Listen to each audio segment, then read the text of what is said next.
happened na ganito, syempre pag yung hindi mo alam kung sino tatawagin mo, pero thank God, nung nangyari yung critical moment na naman kay mama, nagawa niya pang mag-worship sa Lord. So, God is truly amazing. Nasa labas ako nun. So, maraming hospitals na nireject kami, dininay kami. But then, nalulungkot ako syempre for my mom's welfare. But then, si mama palaging sinasabi niya, may plano ang Diyos, pasasalamat sa lahat ng pagkakataon, sa lahat ng sitwasyon. So, ganun yung naging lesson sa akin na hindi ako masasaktan. Kasi, I always try to do my best, praying, worshiping, being good to others, being so kind. Lahat na ginagawa ko talaga. And I've been praising God.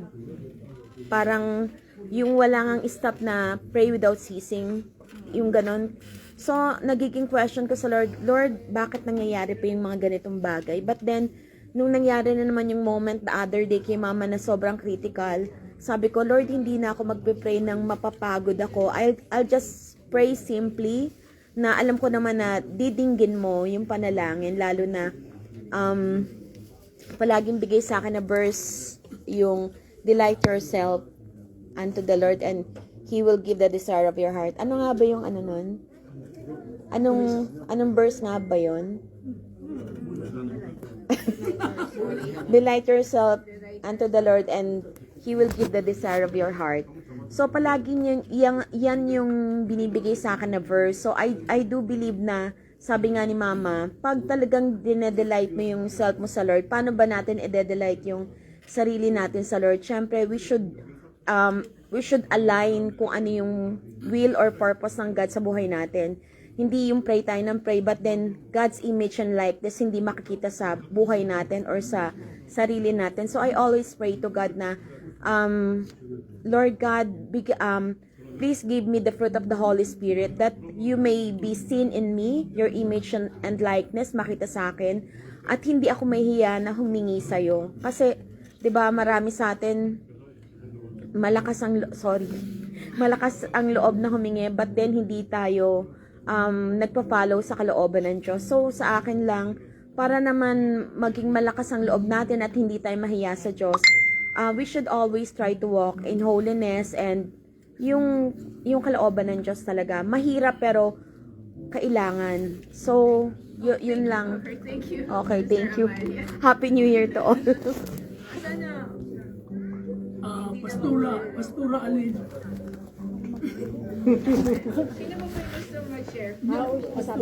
How should I understand creation of orderly worship?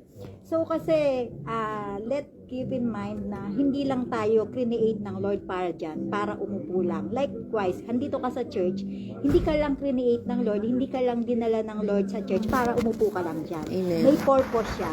So, kung ano yung lagi mo dapat pinagpipray yung heart desire mo, hindi kasi yung lagi kong sinasabi to, ang prayer natin, hindi dapat nabigyan mo ko nito, Lord. Lord, gusto ko to. Hindi dapat ganon. Ang prayer natin din na Christian is dapat, Lord, let your will be done. Panginoon, kung ano yung kalooban mo mangyari para sa akin. Panginoon, kung ano yung gusto mo para sa akin. Kasi kung yung gusto mo, kahit na ma-reach mo yung gusto mo, kahit na yung gusto mo, wala ka pa rin joy.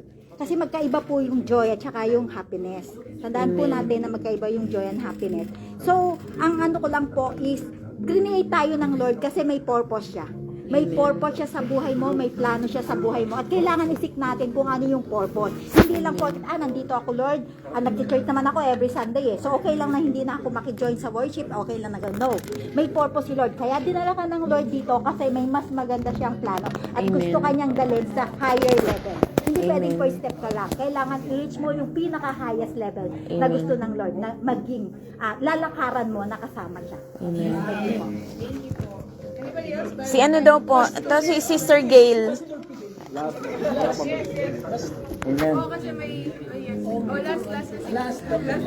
Amen. First and foremost, understanding creation could not be understood without knowing God.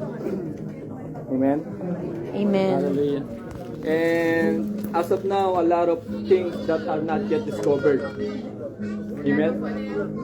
A lot of things, many things are not yet discovered as of Miracles and now. wonders of God. But one thing for sure, ito po yung nasabihin ko sa inyo lahat.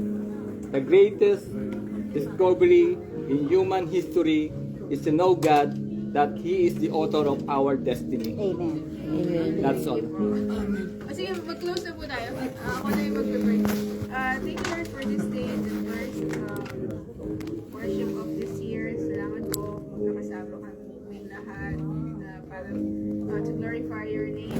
Today we learned about Genesis and the beginning, and maybe apply what we learned in our daily lives for the rest of the week, the rest of the year, even the rest of our lives. This we ask in the name of Jesus, who lives and reigns forever and ever. Amen. Amen. Amen.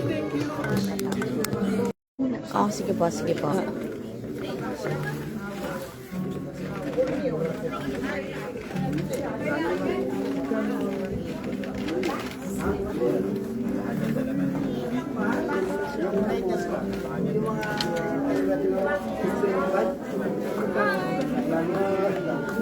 Mayroon ng ano, may Ay. Chinese palang susunod.